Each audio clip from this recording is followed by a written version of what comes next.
She just wanna put her lips around stiff love. She's too busy sucking on stiff love.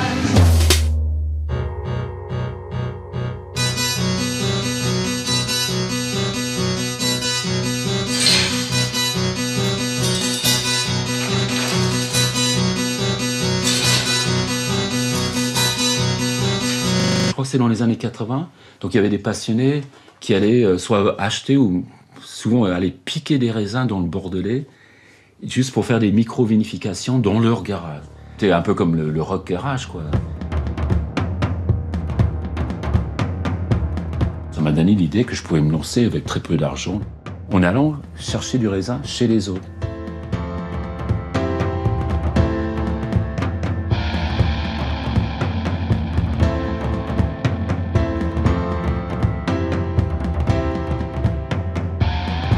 Donc là, tu presses quoi, là? Les sauvignons. Sauvignon, ok. Voilà, je vais à fond dans les sauvignons parce qu'ils sont bien mûrs, ça fait 14. J'avais demandé à Benoît s'il avait des cépages un peu autres. Ah oui, c'est vrai. Et par exemple, tu m'avais parlé de tes gamets teinturiers. Ça m'arrange aussi de te les envoyer parce que dans mon appellation, c'est pas forcément ces cépages-là. Donc c'est des cépages qui seraient un peu plus compliqués pour moi à valoriser et qui intéressent Brendan. Donc du coup, c'est gagnant-gagnant, on y trouve tous les deux notre compte. Le vin nature, c'est quand même des grosses contraintes de vinification. Moi, vu le volume que je souhaite, je serais incapable de ne pas faire du vinaigre. Tout ce qui est un peu différent, un peu justement, qui n'a pas été fait, ça me fascine et je me dis tiens, je vais essayer de faire un truc et peut-être expérimenter une façon de vinifier.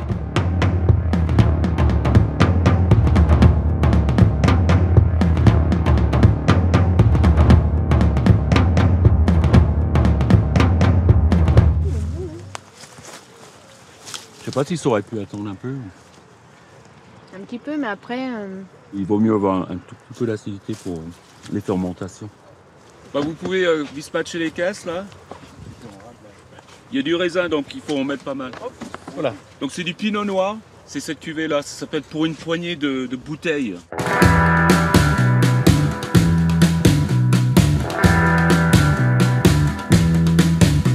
Première fois qu'on arrive en France, ma tante, ma grand-mère m'invite au resto. Et elle me tend la carte, donc j'avais 16 ans. Et elle me dit, bah ouais, tu choisis quelque chose à boire. Parce que dans la famille, c'est l'homme qui choisit, etc. Enfin, pour les vins. Mais arrivant aux États-Unis où c'est interdit de servir de l'alcool aux mineurs, je dis, bah on va boire du Coca-Cola. Et je me suis fait engueuler par ma grand-mère. Quoi, espèce d'Américain, nous sommes en France. Tu vas choisir du vin. Ah bon? Et c'était comme un choc, une révélation, presque mystique. Je me dis, waouh, c'est cool.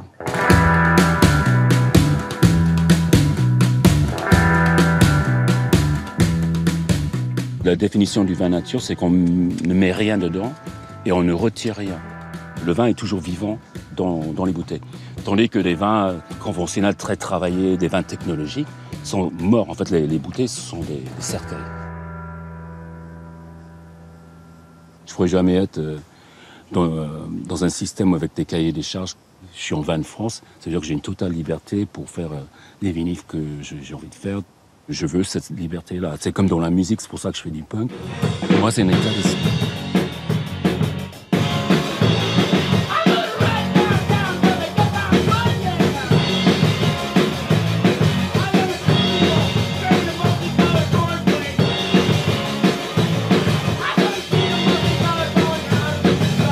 Et ce qui compte, c'est l'énergie. C'est pas tellement le fait de savoir chanter ou bien jouer la guitare ou la basse.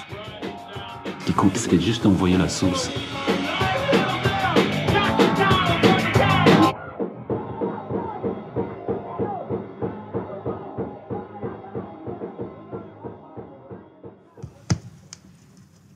Ben là, c'était les Insols, ça c'est le 45 tours sur lequel j'ai joué. Et donc moi, je suis là. Donc j'étais le chanteur.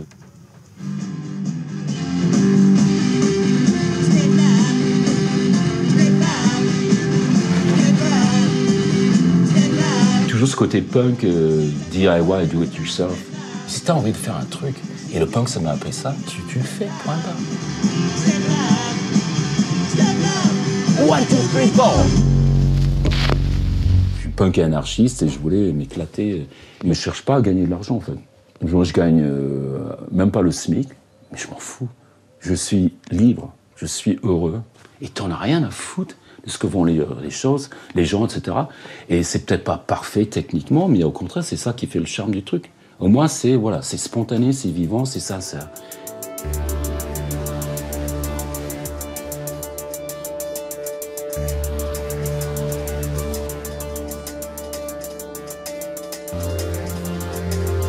L'arme fatale, tu vois, c'est du spaghetti western, du vin spaghetti western. Donc ça c'est Brendan hein, qui fait ce vin là, Brendan Tracy. C'est parti pour le débouchage 2015, Grand Cru de Brendan.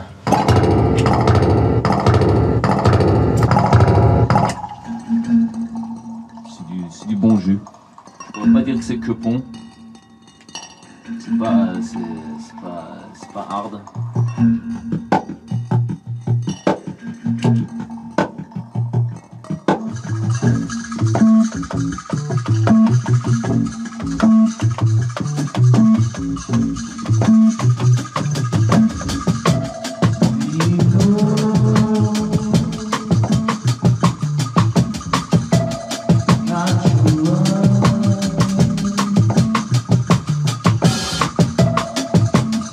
No.